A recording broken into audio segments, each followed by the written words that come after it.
Boas tardes de novo, estamos todos, así que continuamos este foro da Toja, o número 4. Continuamos o foro e ademais entramos na sesión de clausura.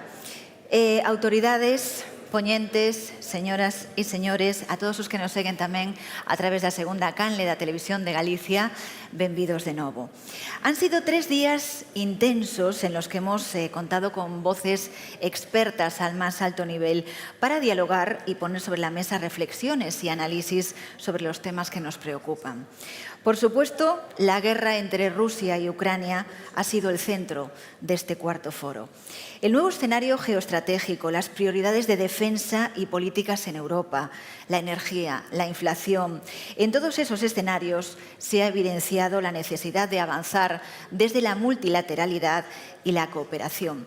Y ha surgido de nuevo una palabra que no escuchábamos desde el primer foro después de la pandemia, que fue la palabra incertidumbre. Hemos tenido tiempo para escuchar con calma la reflexión de los expertos en un entorno que está pensado para el debate intelectual y reflexivo. Hemos disfrutado una vez más del encuentro entre los dos presidentes, Felipe González y Mariano Rajoy, y también de ese otro momento ya tradicional en el que charlan 4 presidentes autonómicos, este año sobre el inquietante desafío del reto demográfico. Han sido algunos de los muchos momentos que nos deja este cuarto foro.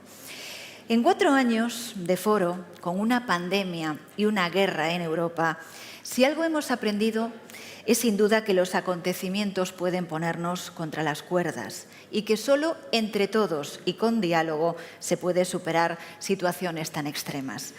Comenzamos este acto de clausura cediendo la palabra al presidente del foro, que como en años anteriores no solo ha dirigido y coordinado todos los 3 días de conversaciones, sino que además lo hemos visto en las mesas moderando muchas conversaciones. Un trabajo incansable una vez más. Cedemos la palabra al presidente del foro La Toja Vínculo Atlántico, Josep Piqué.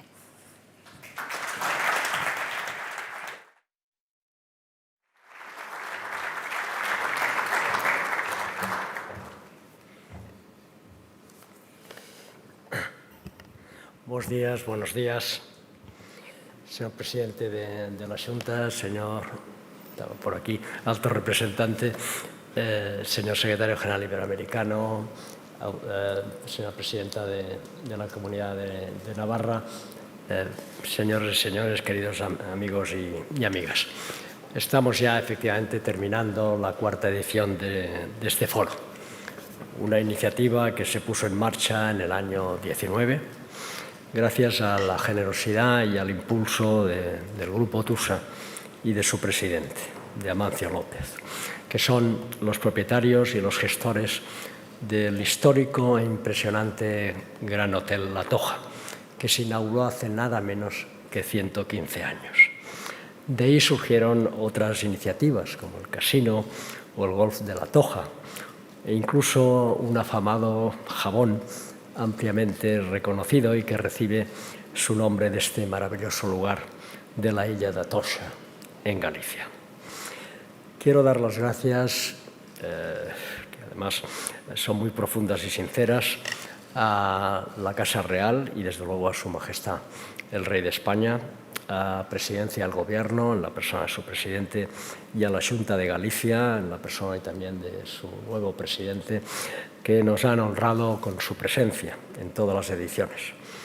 Creo honestamente que el foro se ha consolidado como un lugar de referencia, reflexión y debate imprescindibles en nuestro país y además con unas características únicas. Déjenme que les diga que no ha sido fácil.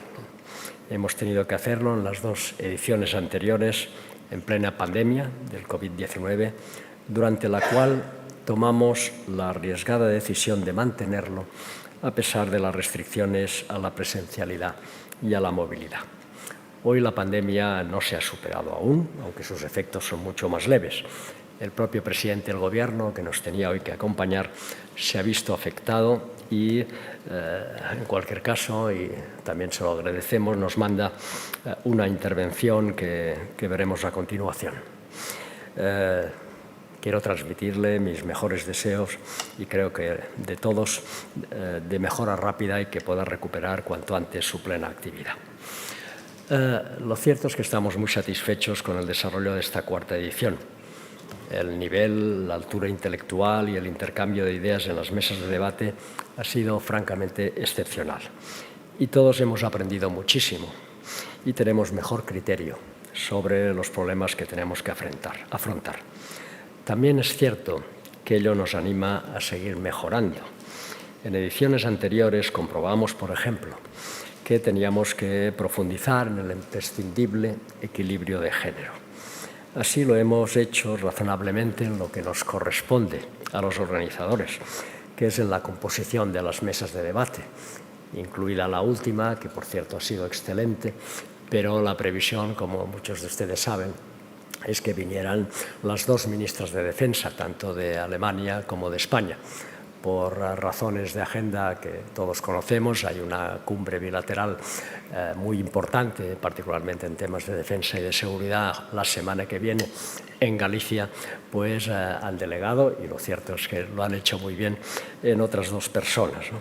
Pero, dicho esto, también es cierto que persiste un enorme desequilibrio en nuestra sociedad que se percibe cuando contemplamos la representación institucional y política que se refleja en una foto que ha salido en los medios de comunicación para acompañar en la inauguración a Su Majestad el Rey. Instamos a todos a que asuman que aún queda un largo camino por recorrer para incorporar de forma plena y activa nada menos que a la mitad de la población. Es algo que, desde luego, no nos podemos permitir. Hay que seguir poniendo el foco ahí, más allá de críticas fáciles, precipitadas o injustas. Desde luego no podemos ceder en este punto y debemos seguir esforzándonos. Las últimas ediciones han estado dominadas, como he dicho antes, por la pandemia y sus graves consecuencias. Desde luego en términos de vidas humanas, de salud pública y también económicas y sociales. Y, por supuesto, también políticas. En esta edición, la criminal, ilegal e injustificada agresión rusa a Ucrania ha determinado en gran medida, como no podía ser de otro modo, los debates. Sus consecuencias geopolíticas, económicas y sociales han sido analizadas a fondo en el foro. Sin embargo, me permito recordar una frase que uno de mis maestros de economía repetía muy a menudo.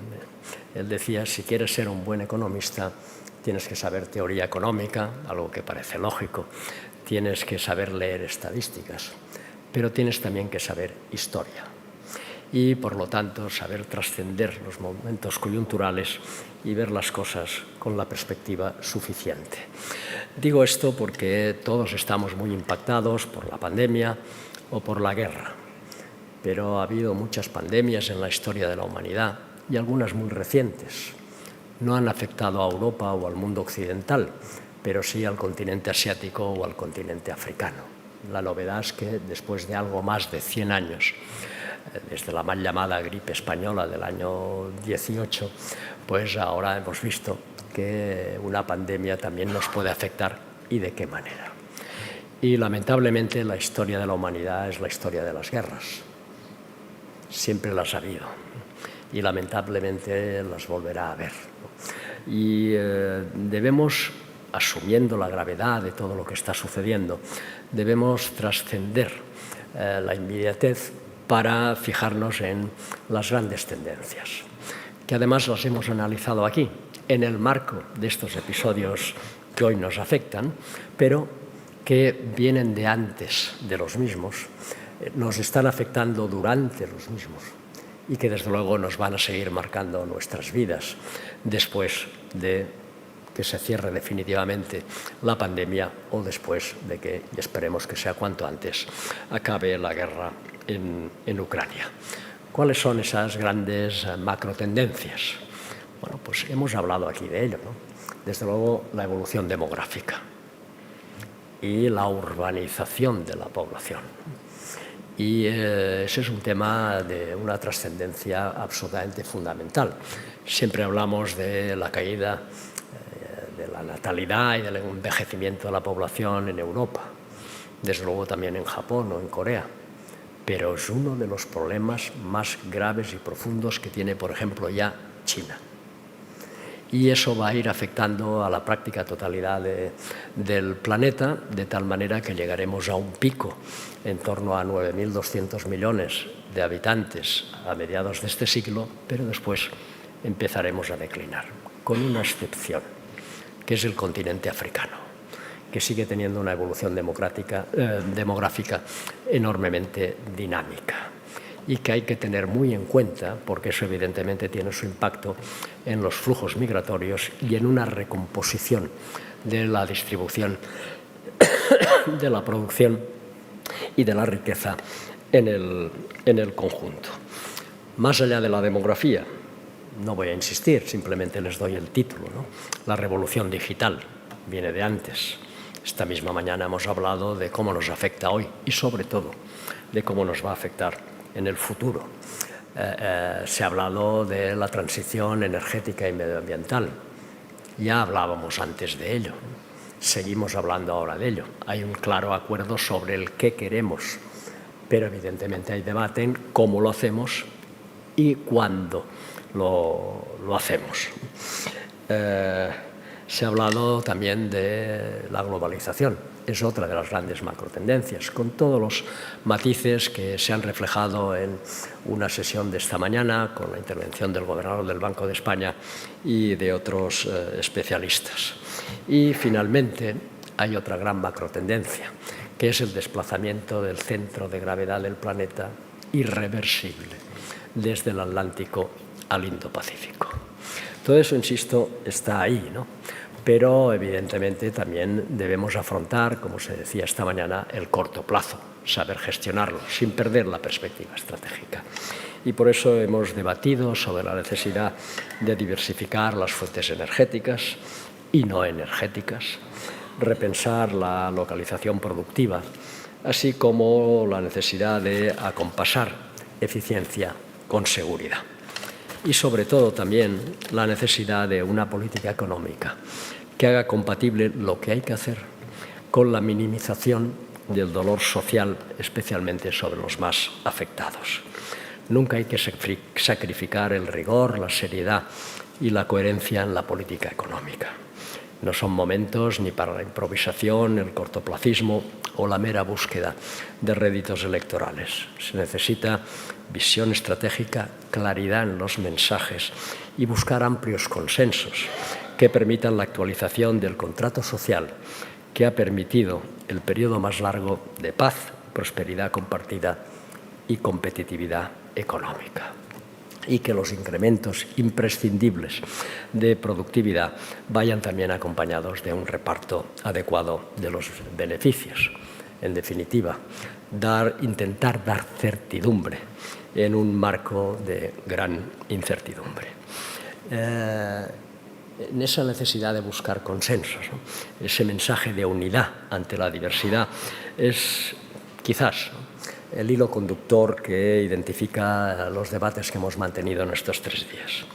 Desde la reclamación de una mayor integración y de poner en valor los enormes activos potenciales de América Latina, hoy malgastados por la división y la confrontación, a la unidad de Europa, mucho más sólida de lo que se podía pensar, desde luego la que va asociada al vínculo atlántico y a su refuerzo, a la unidad que ha mostrado ante el mundo la heroica resistencia de Ucrania a la terrible agresión que están sufriendo.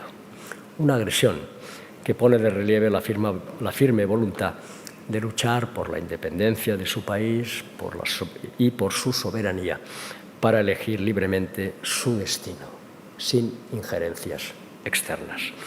Pero también la determinación de luchar por la libertad y la dignidad de las personas frente a poderes políticos que abusan de la fuerza para someter a otros países y a sus ciudadanos.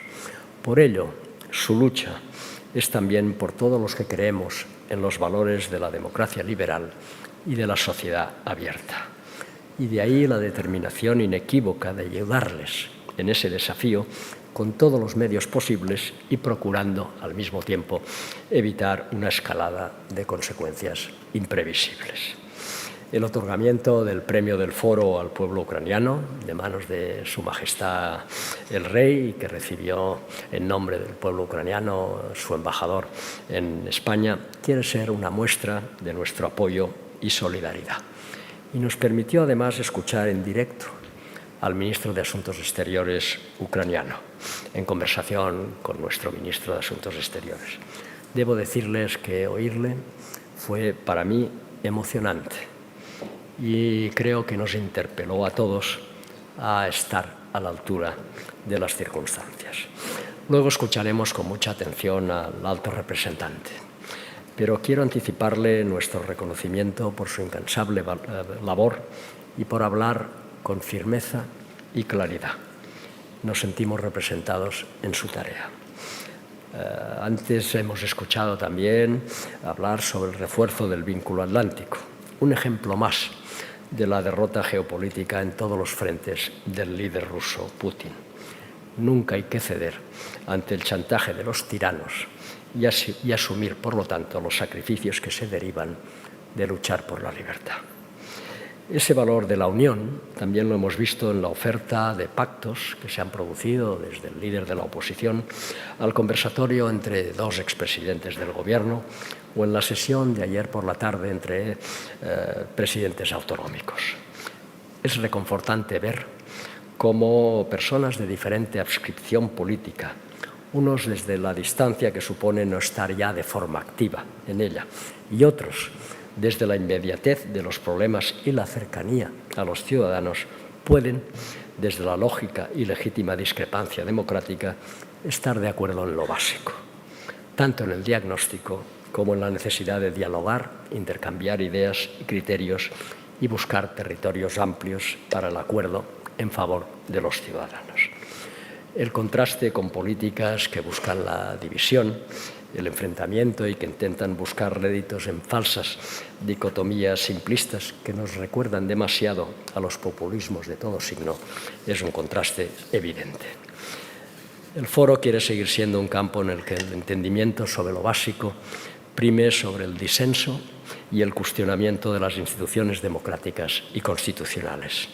España y sus ciudadanos hemos vivido el mejor momento de nuestra historia, gracias precisamente a la estabilidad, la claridad en unas reglas del juego aceptadas por la gran mayoría y plasmadas en nuestra Constitución, y a la construcción de consensos básicos, que son los que permiten que un país sea fiable y respetado en sus posiciones, actitudes y convicciones, más allá de la deseable alternancia política. Ojalá este mensaje no sea en balde. Lo necesitamos para seguir siendo lo que hemos conseguido entre todos, un país libre, en democracia, con la garantía de los derechos individuales frente a posibles abusos o arbitrariedades de los poderes públicos y que forma parte plenamente de la comunidad democrática internacional a través de logros históricos como la Alianza Atlántica o, desde luego, la Unión Europea. Primer proyecto político supranacional basado en la solidaridad, en la igualdad y la paz.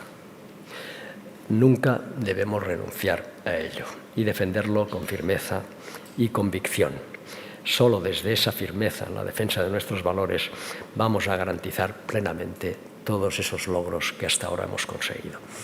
Ese es el ADN con el que nació el foro y vamos a seguir siendo coherentes con lo que creemos y con lo que creemos. Gracias a todos de nuevo y les insto a que nos acompañen en la 5ª edición del foro el año que viene. Muchas gracias.